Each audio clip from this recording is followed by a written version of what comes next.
Ganyan kahirap kumita ng euro.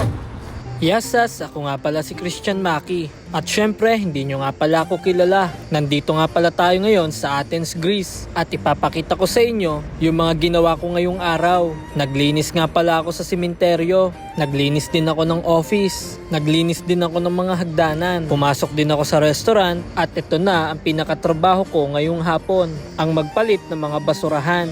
Kapag puno na, tatanggalin mo na yung block sa kula at papalitan mo na ito ng bago.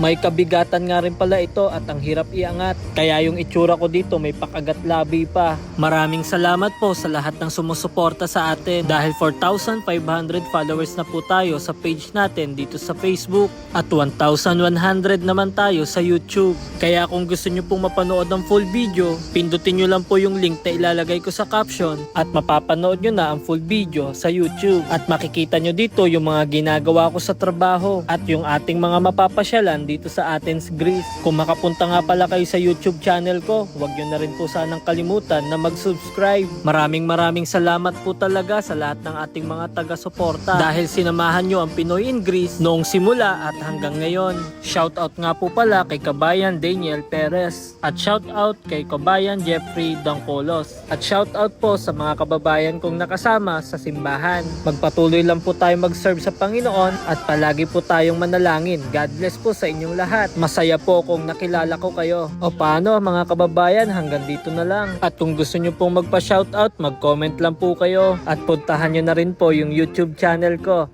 Yun lang, God bless!